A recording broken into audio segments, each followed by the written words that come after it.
Welcome back students. I am Nilesh Kushwaha and today we are going to discuss about male reproductive system. तो students आज हम लोग humans में male reproductive system को समझने की कोशिश करेंगे। ओके, चलिए स्टार्ट करते हैं और देखते हैं कि जो ह्यूमंस में मेल रिप्रोडक्टिव सिस्टम होता है उसका लोकेशन क्या होता है। तो it is located in the pelvic region. Okay, मतलब होता क्या है कि यह ह्यूमंस में मेनली आपके पेल्विक रीजन में लोकेटेड होता है या सिचुएटेड होता है वहां पर। ओके, पेल्विक रीजन आपको पता है।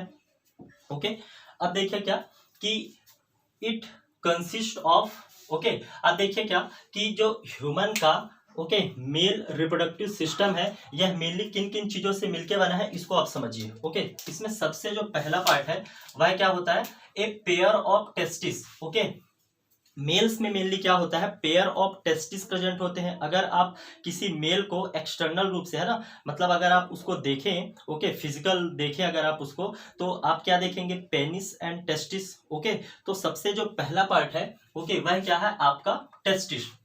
और टेस्टिस को हम क्या कहते हैं, प्राइमरी सेक्स ऑर्गन कहते हैं। क्यों कहते हैं प्राइमरी सेक्स ऑर्गन? मेल या फीमेल में वही ऑर्गन होते हैं जहां पर मेनली क्या होता है, गैमेट का फॉर्मेशन होता है। ओके, मेल्स में क्या होता है, टेस्टिस में गैमेट का फॉर्मेशन होता है एंड फीमेल में ओवरी में। ओके, तो ओवरी भी क्या होगा आपका, क्या होगा आपका प्राइमरी सेक्स ऑर्गन होगा फीमेल्स में। एंड मेल्स में जो टेस्टिस होता है यह मेनली प्राइमरी सेक्स ऑर्गन होता है। ओके, एंड दूसरा जो इंपॉर्टेंट पार्ट है आपके मेल रिप्रोडक्टिव सिस्टम का, ओके, पहला तो क्या हो गया आपका टेस्टिस हो गया, पेयर ऑफ टेस्टिस। ठीक है, 2 टेस्टिस प्रेजेंट होते हैं, मेनली पेयर्स में प्रेजेंट होते हैं।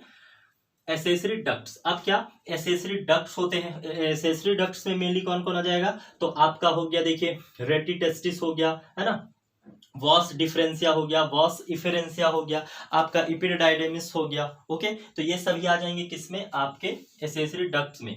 एंड ग्लैंड्स, तो एसेसरी डक्ट का जो पाथ है देखिए यहां पर से मेनली क्या है, ये आपका हो गया टेस्टिस।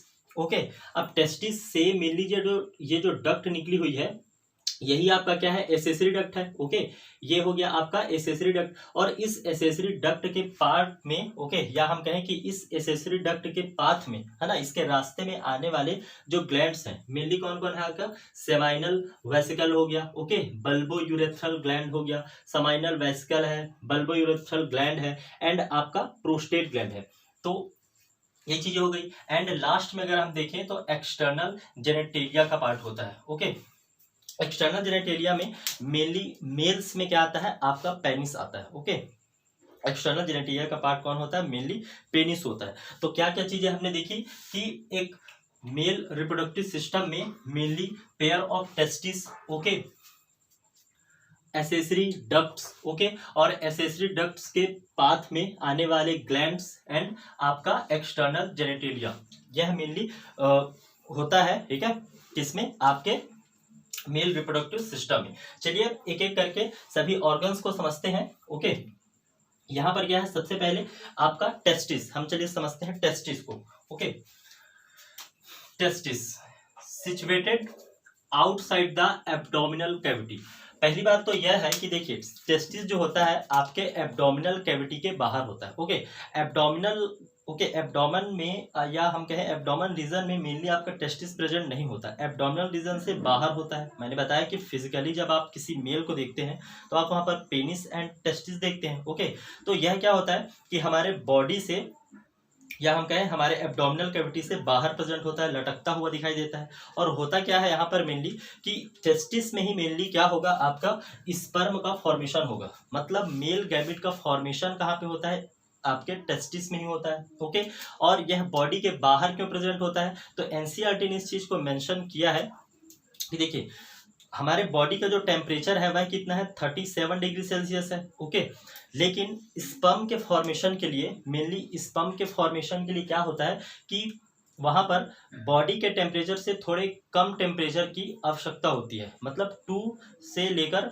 2.5 डिग्री सेल्सियस तक कम टेम्परेचर की आवश्यकता होती है। ओके, लेस टेम्परेचर की आवश्यकता होती है। इसलिए हम मेल्स में क्या होता है कि जो टेस्टिस होता है, ओके, ह्यूमंस में मेनली जो टेस्टिस होता है आपके एब्डोमिनल कैविटी से बाहर लटकता हुआ पाया जाता है। Okay, because of spermatogenesis. क्यों? क्योंकि स्पर्म का जो फॉर्मेशन है, स्पर्म का जो जेनेसिस है, वह मेनली आपके टेस्टिस में होता है और उसके लिए लोअर टेम्परेचर की रिक्वायरमेंट होती है। क्लियर? ओके, अब चलिए समझते हैं क्या कि ओके, अब एक स्ट्रक्चर है यहाँ पे with in A pouch called scrotum. अब स्क्रोटम क्या है? तो यहाँ पर आप देखिए कि यह जो आपका टेस्टिस है वह क्या है, एक पाउच लाइक स्ट्रक्चर में, ये हो गया आपका एक पाउच लाइक स्ट्रक्चर में मेनली प्रेजेंट होता है। यह हो गया आपका एक पाउच लाइक स्ट्रक्चर। तो इस पाउच लाइक स्ट्रक्चर के अंदर ही मेनली आपका टेस्टिस प्रेजेंट होता है। ओके, और इस स्ट्रक्चर को हम क्या कहते हैं? स्क्रोटम कहते हैं। ओके, ये ओके, चलिए आगे देखते हैं। और क्या कि जो स्क्रोटम है यह मेनली क्या होता है? Maintaining the temperature. ओके, तो हमने देखा है कि स्क्रोटम क्या है? टेम्परेचर को मेंटेन करने का काम करता है। ओके, चलिए आगे देखते हैं क्या कि अब इस आपके टेस्टिस के बारे में और कुछ चीजों को जानते हैं हम। ओवल शेप्ड होता है। ओके, टेस्टिस जो होगा मेनली ह्यूमंस में कैसा होगा? ओवल शेप्ड होगा। इसकी जो लेंथ है 4 to 5 सेंटीमीटर होगी। विड्थ कितना होगा?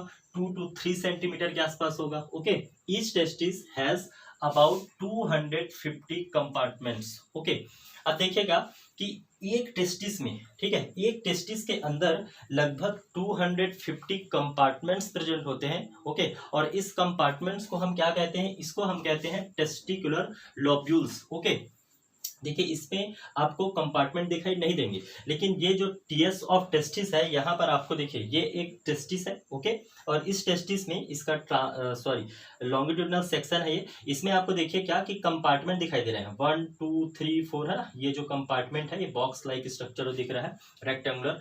तो इसको हम क्या बोलेंगे? टेस्टिकुलर लोब्यूल्स बोलेंगे। मतलब एक टेस्टिस में, ह्यूमंस में 2 टेस्टिस प्रेजेंट होते हैं, लेकिन एक टेस्टिस में मेनली 250 टेस्टिकुलर लोब्यूल्स प्रेजेंट होते हैं।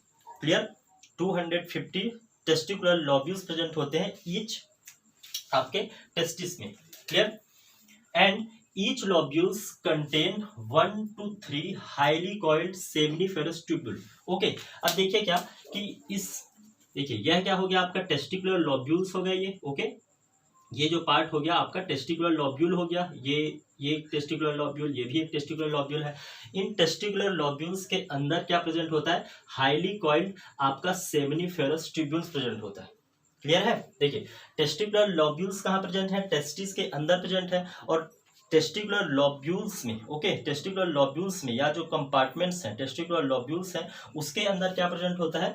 आपका सेमिनिफेरस ट्यूब्यूल्स प्रेजेंट होते हैं। Okay, highly coiled seminiferous tubules present होते हैं। किसके अंदर? टेस्टिकुलर लोब्यूल्स के अंदर। ओके, और हमने देखा क्या कि टेस्टिकुलर लोब्यूल्स का जो नंबर है वह कितना था? 250 था।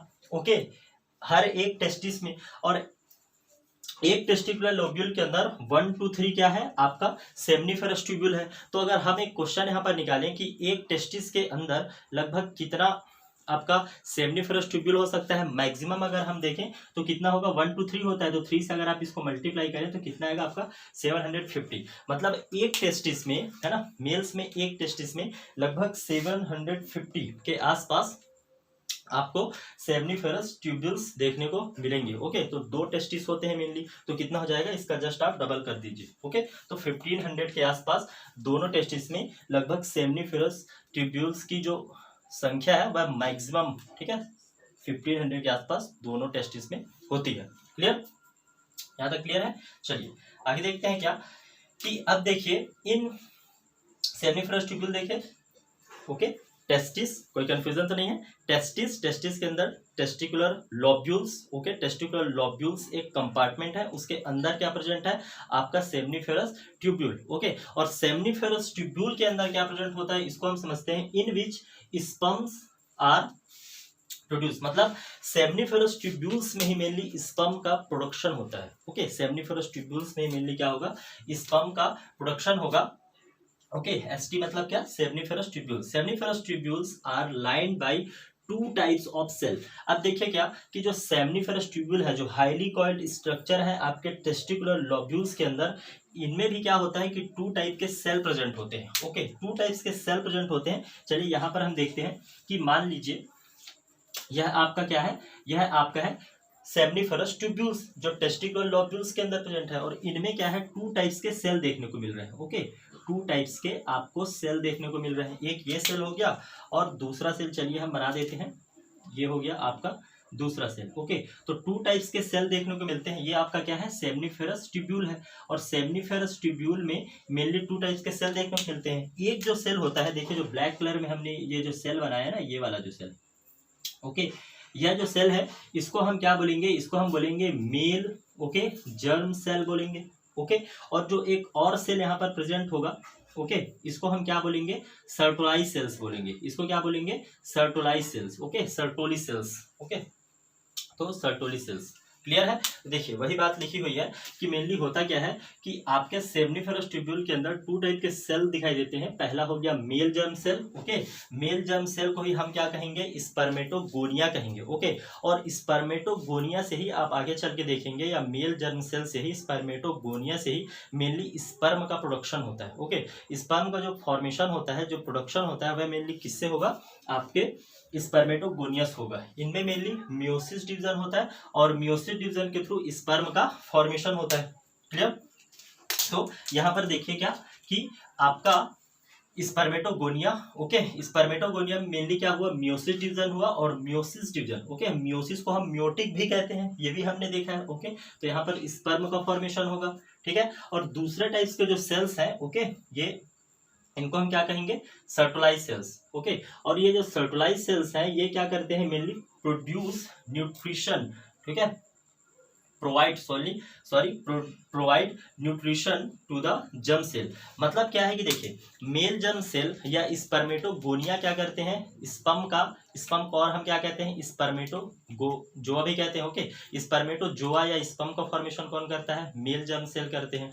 और क्या सर्टोलाइज सेल्स क्या कहते हैं कि जब मेल जर्म सेल स्पर्म का फॉर्मेशन करते हैं, स्पर्मेटोजोआ का फॉर्मेशन करते हैं, उस टाइम पे इनको न्यूट्रिशन प्रोवाइड करने का काम कौन करती है, तो आपका सर्टोली सेल्स करती है। ओके, सर्टोली सेल्स करती है, क्या करती है, आपका मेल जर्म सेल को न्यूट्रिशन प्रोवाइड करने का काम करती है। Okay, provide nutrition to the germ cell. Germ cell मतलब male germ cell, male germ cell मतलब क्या, स्पर्मेटोगोनिया, और स्पर्मेटोजोआ क्या है, आपका स्पर्म है। क्लियर है। प्लांट्स में हमने क्या बोला था, याद करिए, स्पर्म को एंथ्रोजाइट्स बोला था। ओके, याद है, good. Reason outside the seminiferous tubule. अब देखिए क्या कि ये एक सेमनीफेरस ट्यूब्यूल है, चलिए एक और सेमनीफेरस ट्यूब्यूल बना देते हैं। ओके, ये देखिए एक और सेमनीफेरस ट्यूब्यूल, ये एक और सेमनीफेरस ट्यूब्यूल हो गया। तो दो सेमनीफेरस ट्यूब्यूल के बीच में, ओके, सेमनीफेरस ट्यूब्यूल के बीच में क्या होता है, काफी इंपॉर्टेंट चीज बताने जा रहा हूं, ध्यान से देखिए। दो सेमनीफेरस ट्यूब्यूल के बीच में एक टाइप्स ऑफ सेल प्रेजेंट होता है। ओके, इसको हम क्या कहते हैं, इसको हम कहते हैं इंटरस्टियल सेल। ओके, इंटरस्टियल सेल कहेंगे, या हम इसको लीडिंग सेल कहेंगे। ओके, और यह क्या करते हैं, तो जो मेल हार्मोन होता है, ओके, मेल हार्मोन जो होता है एंड्रोजन, और एंड्रोजन में भी जो मेन जो हार्मोन है वह कौन है, टेस्टोस्टेरोन है। ओके, एंड्रोजन में जो सबसे मेन हार्मोन है वह है टेस्टोस्टेरोन। ओके, मेल्स का जो मेन हार्मोन है टेस्टोस्टेरोन है। तो उस हार्मोन का जो प्रोडक्शन है वो कौन करता है, आपका लीडिंग सेल्स करते हैं। ओके, या इंटरस्टियल सेल कहते हैं। तो इंटरस्टियल सेल्स या लीडिंग सेल्स ही मेनली मेल हार्मोन का फॉर्मेशन करते हैं। क्लियर। चलिए देखते हैं क्या कि कॉल द क्या लिखा, देखिए, region outside the seminiferous tubule is called the interstitial space. Okay, interstitial space which contain Leydig cells और, ओके, मतलब इन दोनों के बीच में ऐसा आप समझिए कि टू सेमनीफेरस ट्यूब्यूल के बीच में, between the two seminiferous tubules क्या प्रेजेंट होगा यहाँ पर, आपका लीडिंग सेल्स या फिर interstitial cell. Okay, interstitial cell या Leydig cells mainly two seminiferous tubule के बीच में प्रेजेंट होते हैं। और ये क्या करते हैं, they secretes hormone called androgens. Okay, और एंड्रोजन में जो सबसे मेन हार्मोन है वह कौन है, टेस्टोस्टेरोन। ओके, मेल्स में जो सेकेंडरी सेक्सुअल कैरेक्टर के लिए रिस्पॉन्सिबल अगर हार्मोन कोई है वह कौन सा है, आपका टेस्टोस्टेरोन ही है। ओके, तो टेस्टोस्टेरोन का जो सिक्रेशन है वह कौन कर रहा है, तो आपका लीडिंग सेल्स है या इंटरस्टियल सेल्स करते हैं। ओके, ये एक ही चीज है और लगा है बीच में। क्लियर है, ये सब बातें क्लियर है। हमने क्या देखा, हमने देखा स्पर्मेटोगोनिया के अंदर क्या प्रेजेंट है, ओके। मेल जर्म सेल, हाँ हम क्या देखें कि टेस्टिस, ओके, टेस्टिस के अंदर क्या प्रेजेंट है, कंपार्टमेंट प्रेजेंट है जिसको हम क्या कहें, टेस्टिकुलर लॉब्यूल्स कहें, ओके। और टेस्टिकुलर लॉब्यूल्स के अंदर क्या प्रेजेंट है, सेमनीफेरस ट्यूब्यूल्स प्रेजेंट है, 1 2 3। सेमनीफेरस ट्यूब्यूल्स में 2 टाइप के सेल थे, कौन कौन से, male germ cell and Sertoli cell. Male germ cell क्या कर रहे थे, मियोसिस के थ्रू आपके स्पर्म का फॉर्मेशन कर रहे थे। सर्टोलाइज सेल्स इन जर्म सेल्स को न्यूट्रिशन प्रोवाइड कर रहे थे, ओके। और 2 सेमनीफेरस ट्यूब्यूल्स के बीच में मेनली क्या प्रेजेंट था, लीडिंग सेल्स प्रेजेंट थे या इंटरस्टिशियल सेल्स प्रेजेंट थे, जो मेनली क्या कर रहे थे, मेल हार्मोन का सिक्रेशन कर रहे थे। क्लियर है, क्लियर। चलिए आगे बढ़ते हैं, कुछ चीजें और है, ओके। हमने देखा था कि मेल रिप्रोडक्टिव सिस्टम में mainly pairs of testis, accessory ducts, glands, okay, and external genitalia है। तो टेस्टिस को हमने समझ लिया, अब चलिए एसेसरी डक्ट्स पे बात करते हैं। तो एसेसरी डक्ट्स को आपको समझना है, मेनली होता क्या है कि एसेसरी डक्ट्स में मेनली क्या है, इंक्लूड रेटिटेस्टिस, वास इफरेंशिया, ओके, इपिडिडाइडेमिस, ओके, एंड आपका वास इफरेंशिया, ओके। देखिए आपको ऐसे समझना है, चलिए यहाँ पर आप फोकस करिए। चलिए पहले इसको अब हम समझते हैं, उसके बाद फिर हम यहाँ पे आएंगे। होता क्या है, देखिए कि सबसे पहले तो आपका जो टेस्टिस है इसको आप ओके पूरा फोकस करिए और समझिए कि टेस्टिस में मेनली किसका फॉर्मेशन होता है, स्पर्म का फॉर्मेशन होता है, ओके। स्पर्म का फॉर्मेशन कहाँ होता है, मेनली टेस्टिस में होता है। और टेस्टिस में स्पर्म का फॉर्मेशन होने के बाद यह ऊपर चलता है, ओके, ऊपर जाएगा। कहाँ से जाएगा, तो यहाँ पर मेनली देखिए मैं चीज़ों को क्लियरली आपको समझाने की कोशिश करता हूँ। स्पर्म का फॉर्मेशन हुआ टेस्टिस में, यहाँ से टेस्टिस का फॉर्मेशन हुआ, अब ये ऊपर गया। ऊपर क्या है ये, तो ये आपका है वास डिफरेंशिया है, ओके, वास डिफरेंशिया है। और वास डिफरेंशिया ये देखिए गया यूरिनरी ब्लैडर के ऊपर से, ओके, यूरिनरी ब्लैडर के ऊपर से वास डिफरेंशिया गया है। और आपका जब ये वास डिफरेंशिया है, जब ओके जब यूरेथ्रा से मिलने वाला था उससे ठीक पहले क्या होता है कि इस वास डिफरेंशिया में सेमाइनल वेसिकल, ओके, सेमाइनल जो वेसिकल है, सेमाइनल जो फ्लूइड है, देखिए सेमाइनल वेसिकल कहने का क्या मतलब है कि मैंने बताया था कि स्पर्म जो होता है वो सीमेन में प्रेजेंट होता है, ओके। और सीमेन का जो अधिकतर पार्ट है, लगभग 60% पार्ट आपका सेमाइनल वेसिकल का ही होता है, क्लियर। तो सेमाइनल वेसिकल का जो भी कंटेंट है, जो भी यहाँ का, ठीक है, जो भी कंटेंट है, जो भी यहाँ का लिक्विड है, वो ऐड हो जाता है किसमें, आपके देखिए यहाँ से स्पर्म जा रहा है, स्पर्म यहाँ पे पहुंचा, ओके। टेस्टिस से ओनली स्पर्म का फॉर्मेशन होता है, ओके।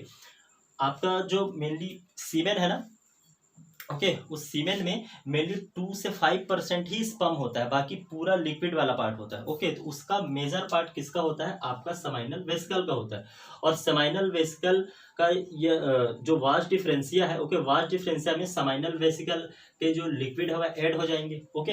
अब क्या होगा कि यहाँ पर जो मेनली क्या प्रेजेंट है, आपका वास डिफरेंशिया जो प्रेजेंट है, वास डिफरेंशिया को अब हम क्या कहेंगे, सेमाइनल वेसिकल के लिक्विड यहाँ पे ऐड होने के बाद, ओके, इसको हम क्या कहेंगे, इजाकुलेटरी डक्ट बोलेंगे, ओके, इजाकुलेटरी डक्ट कहेंगे। और यह जो इजाकुलेटरी डक्ट है इसको हम कब कहें, मतलब आपका वास डिफरेंशिया हो गया, वास डिफरेंशिया में जब सेमाइनल वेसिकल के लिक्विड या पूरा जो कंटेन है ऐड हो गया, अब इसको हम क्या कहेंगे, इजाकुलेटरी डक्ट कहेंगे, ओके। और इजाकुलेटरी डक्ट अब किस में ऐड होगा, तो आपके किससे ज्वाइन होगा, आपके यूरेथ्रा से। अब यूरेथ्रा देखिए, यूरेथ्रा को हम यूरोजेनाइटल ट्रैक भी कहते हैं, क्यों कहते हैं, क्योंकि यह मेनली इसमें क्या भरा हुआ है, पूरा यूरिनरी ब्लैडर में, आपका यूरिनरी ब्लैडर में क्या भरा होता है, यूरिन भरा होता है, ओके। और यूरिन जो है इस पाथ से आता है। मेल्स में आपको क्या दिखाई देता है कि मेल्स में जो यूरिन है एंड जो सीमेन है, सीमेन और यूरिन के लिए अलग अलग पाथ नहीं होता, जबकि फीमेल में क्या होगा, वहां पर वेजाइनल मतलब ट्रैक एक है, वेजाइनल ओपनिंग होती है, यूरेथ्रल ओपनिंग होती है, ये डिफरेंट डिफरेंट होता है, ओके। मतलब यूरिन के लिए अलग एक डक्ट प्रेजेंट है वहां पे, और ठीक है, जो भी मेंस्ट्रुअल जो सिक्रेशन है उसके लिए अलग से प्रेजेंट होगा। लेकिन मेल्स में क्या होता है, दोनों के लिए एक ही प्रेजेंट होता है, इसको हम क्या बोलते हैं, यूरोजेनाइटल डक्ट बोल सकते हैं इसको, ठीक है। तो ये हो गया। और आपका क्या कि जब ये जो पूरे जो लिक्विड है यहाँ पर आपके वास डिफरेंशिया वाले या इस यूरेथ्रा में जब ऐड होते हैं या जब फ्यूज होते हैं आपका क्या, ठीक है, इजैकुलेटरी डक्ट, इस टाइम पे आपके 2 और ग्लैंड है, मेनली कौन कौन से, बल्बो यूरेथ्रल ग्लैंड एंड आपका प्रोस्टेट ग्लैंड। ये दोनों के जो सिक्रेशन भी होते हैं वह भी किस में ऐड हो जाते हैं, आपके सीमेन में ऐड हो जाते हैं, ओके। मैंने क्या कहा कि वॉस डिफरेंशिया, ओके, यहाँ पे आया और वॉस डिफरेंशिया के पाथ में ऐड हुआ आपके यहाँ से सेमाइनल वेसिकल्स, ओके, और इसी टाइम पे यहाँ पे सेमाइनल वेसिकल ऐड होने के बाद क्या बना, इजैकुलेटरी डक्ट बना, इजैकुलेटरी डक्ट यूरेथ्रा से ऐड हुआ और इसी टाइम पे बल्बोयूरेथ्रल ग्लैंड के जो सिक्रेशन है एंड प्रोस्टेट ग्लैंड के जो सिक्रेशन है वो दोनों इसमें ऐड हो गए, ओके, क्लियर है। अब क्या हुआ कि आपका जो यह जो डक्ट है, ओके, यह जो डक्ट है आपका ये पेनिस के थ्रू ओपन हो जाएगा बाहर, ओके, मतलब ये पेनिस में पहुंच जाएगा और फिर जो पेनिस की जो बिल्कुल लास्ट जो ओपनिंग होती है इसको हम क्या कहेंगे, इसको हम कहेंगे यूरेथ्रल मीटस कहते हैं, ओके, पेनिस में जो एक ओपनिंग होती है उसको हम क्या कहेंगे, यूरेथ्रल मीटस कहेंगे, ओके। काफी इजी है, सभी चीजें आपको समझना है यहाँ पर, ओके। चलिए और क्या कुछ चीजें हैं उनको समझते हैं। देखिए होता क्या है कि आपके टेस्टिस के अंदर क्या प्रेजेंट होता है, टेस्टिकुलर लॉब्यूल प्रेजेंट होता है, ओके, और टेस्टिकुलर लॉब्यूल के अंदर क्या प्रेजेंट है, सेमनीफेरस ट्यूब्यूल प्रेजेंट है। सेमनीफेरस ट्यूब्यूल जो होते हैं वह रेटी टेस्टिस में ओपन होते हैं। मेनली देखिए ये क्या है आपका, इसमें यहां से समझिए आप कि ये कंपार्टमेंट क्या हो गया, टेस्टिकुलर लॉब्यूल हो गया। टेस्टिकुलर लॉब्यूल के अंदर क्या प्रेजेंट है, सेमनीफेरस ट्यूब्यूल प्रेजेंट है। सेमनीफेरस ट्यूब्यूल से छोटी छोटी पतली पतली क्या निकलती है, डक्ट्स निकलती है और ये डक्ट्स आपस में मिलकर एक नेटवर्क बनाती है, ओके, एक जाल के समान स्ट्रक्चर बनाती है। इसी को हम क्या कहते हैं, आपका रेटी टेस्टिस कहते हैं, ओके। जितने मतलब आपके कंपार्टमेंट है, ओके, इन सब से एक नेटवर्क लाइक स्ट्रक्चर निकलता है। रेट का मतलब मेनली नेटवर्क ही होता है, ओके। रेटी टेस्टिस जो वर्ड है ना आपका, ये इसमें रेट का मतलब क्या होगा, नेटवर्क ही होता है, ओके। तो सेमनीफेरस ट्यूब्यूल से पतली पतली नेटवर्क निकलेगी और वह नेटवर्क पतली पतली डक्ट निकलेगी जो एक नेटवर्क का फॉर्मेशन करती है और इस नेटवर्क को हम क्या बोलेंगे, रेटी टेस्टिस कहेंगे, ओके। अब यह रेटी टेस्टिस क्या होगी, आगे चल के किस में खुलती है, वॉस इफ्रेंशिया में खुलती है, ओके। और वॉस इफ्रेंशिया क्या होती है, आपके टेस्टिस से बाहर चल जाती है, लीव्स द टेस्टिस। मतलब अभी तक seminiferous tubule, rete testis and vas efferentia testis के अंदर ही होती है। वॉस इफ्रेंशिया के बाद क्या होती है, ये टेस्टिस से बाहर निकल जाती है, ओके। और टेस्टिस से बाहर निकलने के बाद यह एक ब्रॉड एक डक्ट होती है जिसको हम कहते हैं इपिडाइडेमिस। तो इपिडाइडेमिस में जो भी स्पर्म है उसको स्टोर कर लिया जाता है, ओके। मेनली यहाँ से स्पर्म ही निकलेगा, स्पर्म आपके सेमनीफेरस ट्यूब्यूल से। तो एक ब्रॉड मतलब एक डक्ट है जिसको हम इपिडाइडेमिस बोलेंगे। इपिडाइडेमिस में कुछ टाइम के लिए क्या किया जाता है, तो आपके जो भी क्या है ठीक है, स्पर्म है उसको टेम्पररी रूप से कलेक्ट किया जाता है, ओके। अब ये इपिडाइडिमिस किस में खुलेगा, तो वॉस डिफरेंशिया में खुलेगा। ये सीक्वेंस आपको याद रखना है। सेमनीफेरस ट्यूब्यूल्स रेटी टेस्टिस में ओपन होगा, ये सब पूरे डक्ट्स ही हैं, ओके। रेटी टेस्टिस आपका वॉस इफ्रेंशिया में, वॉस इफ्रेंशिया इपिडाइडिमिस में और इपिडाइडिमिस है आपका वॉस डिफरेंशिया में। एंड जो वॉस डिफरेंशिया है देखिए ये आगे चल के यूरेथ्रा में ओपन होता है। लेकिन इससे पहले हम यहाँ पर ये भी लिख सकते हैं कि वॉस डिफरेंशिया जो है मेनली किसमें ओपन होगा, तो आपका यहाँ पर देखिए इजाकुलेटरी डक्ट है, ओके, और सेमाइनल वेसिकल बोल सकते हैं। सेमाइनल वेसिकल का लिक्विड यहाँ पे जो भी एंट्री के बाद इसको हम क्या कहेंगे, इजाकुलेटरी डक्ट बोलेंगे। तो यहाँ पर हम ऐड कर सकते हैं इजाकुलेटरी डक्ट और उसके बाद इजाकुलेटरी डक्ट है जो मेनली किस में ओपन होते हैं, आपके यूरेथ्रा में ओपन होते हैं। क्लियर है। देखिए इस बात को लिखा भी है यहाँ पे कि द वीडी मतलब आपका क्या, वीडी वास डिफरेंशिया, ओके। तो वास differentia opens into the urethra, okay, along with a duct. मतलब एक डक्ट के साथ में यूरेथ्रम तो ओपन होती है वास डिफरेंशिया, लेकिन अलोंग विथ, ये एनसीईआरटी की लाइन है, okay, along with a duct from the seminal vesicle called the ejaculatory duct, okay. तो इजाकुलेटरी डक्ट भी यहाँ पर बीच में होती है, यही मैं बता रहा था। क्लियर है। देखिए काफी इजी कॉन्सेप्ट है, बस आपको थोड़ा सा फोकस करना है, सभी चीजें आपको आएगी। क्लियर। चलिए आगे हम अब इसके बाद देखते हैं क्या, एसेसरी डक्ट। ठीक है, तो अभी तक देखिए हमने क्या कुछ चीजों को समझा है। जितनी भी चीजों को हमने समझा है लगभग सभी बातें अभी तक क्लियर है, ओके। तो चलिए अब समझते हैं हम क्या, एसेसरी डक्ट्स, ओके।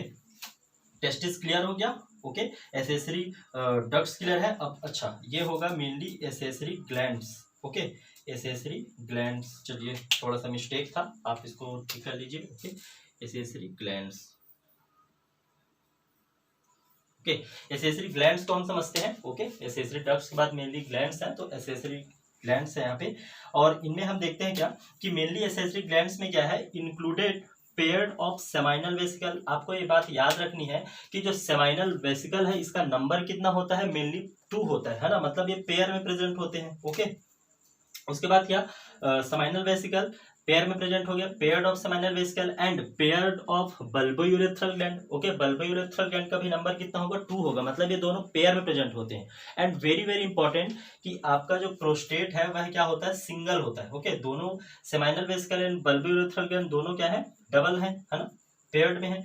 और ग्लैंड ओके, एंड प्रोस्टेट आपका क्या है, सिंगल होता है। ए प्रोस्टेट ग्लैंड, एक सिंगल प्रोस्टेट ग्लैंड देखने को मिलता है। देखिए सिंगल प्रोस्टेट ग्लैंड है, जबकि ये दोनों क्या होते हैं, डबल होते हैं। इस एनसीईआरटी डायग्राम में इतना क्लियरली नहीं समझ में आ रहा है, लेकिन मेनली एनसीईआरटी ने मेंशन किया है ना, तो हमने उन लाइंस को देखा है। Okay, seminal plasma. अब देखिए क्या सेमाइनल प्लाज्मा क्या होता है। ओके, तो देखिए जितना भी सिक्रेशन होगा, मतलब सेमाइनल वेसिकल का सिक्रेशन, प्रोस्टेट ग्लैंड का सिक्रेशन एंड बल्बोयूरेथ्रल ग्लैंड का सिक्रेशन, इन सभी सिक्रेशन को हम एक साथ क्या कहते हैं, सेमाइनल प्लाज्मा कहते हैं। ओके, एंड सेमाइनल प्लाज्मा में मेनली क्या चीजें देखने को मिलती है, तो फ्रक्टोज देखने को मिलेगा आपको। ओके, फ्रक्टोज क्या करता है, देखिए फ्रक्टोज मेनली यहाँ पर आपके सेमाइनल वेसिकल से ही रिलीज होता है, और फ्रक्टोज का काम क्या होता है कि स्पर्म को यह एनर्जी प्रोवाइड करता है। ओके, मतलब जो फ्रक्टोज है वह एनर्जी प्रोवाइड करता है, किसको, आपके स्पर्म्स को।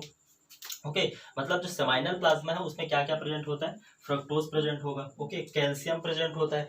कैल्शियम मेनली क्या करता है, तो कैल्शियम जो है, देखिए जो सीमेन है उसका नेचर क्या होता है, एल्कलाइन होता है। तो एल्कलाइन नेचर बनाने के लिए मेनली एक कैल्शियम प्रेजेंट होता है, किसमें, आपके सीमेन में। क्योंकि जो फीमेल का जो इन्वायरमेंट है ना, जेनाइटल जो ट्रैक का जो इन्वायरमेंट है, ओके, वहाँ क्या होता है, एसिडिक होता है। और स्पर्म या जो सीमेन का जो इन्वायरमेंट है क्या हो गया, एल्कलाइन हो गया। अगर देखिए अगर स्पर्म को डायरेक्टली हम उस एसिडिक इन्वायरमेंट में भेज दे तो स्पर्म मर सकते हैं वहाँ पे। ओके, डैमेज हो सकते हैं, इसलिए उसको एल्कलाइन मीडियम में वहाँ पे भेजना होता है, जिससे मेनली उसको न्यूट्रल कर दे। ठीक है, उस एसिडिक इन्वायरमेंट को न्यूट्रल कर दे, और जिससे स्पर्म क्या हो सके, वहाँ पर सर्वाइव कर सके। क्लियर, चलिए और देखते हैं क्या, एंड कुछ एंजाइम्स वगैरह प्रेजेंट होते हैं जिनको हम आगे नेक्स्ट लेक्चर्स वगैरह में पढ़ेंगे।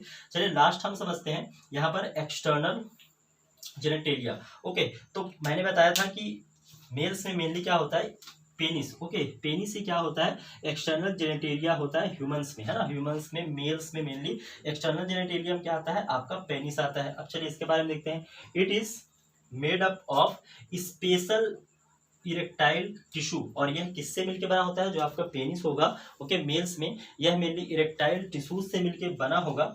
That helps erection. Okay, penis के इरेक्शन में जो हेल्प करते हैं, यह जो इरेक्टाइल टिश्यू होते हैं पेनिस के इरेक्शन में हेल्प करते हैं, of the penis to facilitate insemination, और जिससे क्या होता है, इंसेमिनेशन पॉसिबल हो पाता है। ओके, कपलिंग का दौरान क्या होता है, इंसेमिनेशन होता है, जिससे स्पर्म को मेनली जेनाइटल ट्रैक में एक फीमेल के पहुंचाया जाता है। और ये पॉसिबल किससे होता है, मेनली आपके इरेक्शन से ही हो पाता है। ओके, ठीक है, इंसेमिनेशन ठीक है, इरेक्शन के बाद ही होता है मेनली।